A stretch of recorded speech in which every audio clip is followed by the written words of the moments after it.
ብዙ ወዳጆች ብዙ አድናቂዎች እንዳሉኝ ይሰማኛል። ስለዚህ ወዳጆቼ አድናቂዎች የሆኑ ሁሉ አሞኛል። በቃ አንድ ሰው በአካል አሞኛል ብዬ እኔ በቀላሉ አልናገርም። ከአቅሜ በላይ ስለሆነ ነው። ከ2 ዓመት በላይ ታገልኩ። ብቻዬን ያለኝ ነገር ጨረስኩ። ስለዚህ አሁን መራመድ አለመቻል። አንዳንዶቹ ስራ ጀመርኩ ምን እየሰራህ ነው ይላሉ።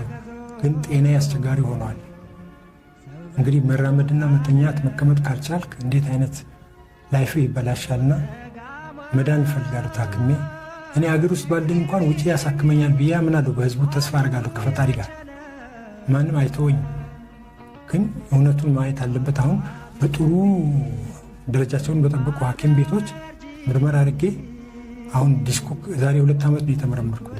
ዲስክ እንዳለብኝ የተነገረኝ እና ብሷል። አሁን ትክክለኛ የሆነ ሙያተኛ የአጥንት ስፔሻሊስት የሆነ አላጋጠመኝ ሆስፒታሉ እና በቃ ሰው ተረባርቦ አሁን እንዲያሳክመኝ ይፈልጋሉ። ምክንያቱም እድሜም እንደምታየት ነው። 60ዎቹን ተሻግሬ ያለው ልጅ የለኝም። 60 ዓመት ያለፈው ሰው ልጅ የሌለው ሰው የዚህ አይነት ህመም አግጥሞት ምን ሊሆን እንደሚችል ለማንም ግልጽ ነው። መንቀሳቀስ ከሊ ይሄን አድርግልኝ ይሄን አምጣልኝ የምትልከው የምታስቸግረው ሰው ሳይኖር እድሜ ሄዶ በዲስክ መታመም አስቸጋሪ ነው።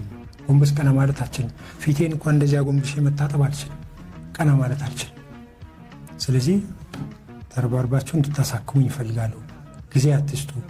ማይቅ ዋጋ የለውም። ከሞቱ በኋላ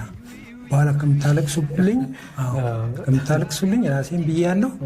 አሁን ያቅማችሁን አድርጋችሁ ልታከም። በቃ መጀመሪያ ጥሩ ሕክምና መታከም እፈልጋለሁ።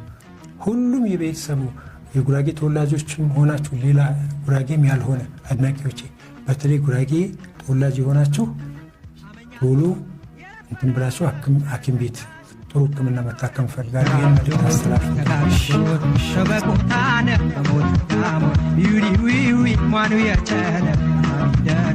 ማቢያ ወርጂ በስኩወታ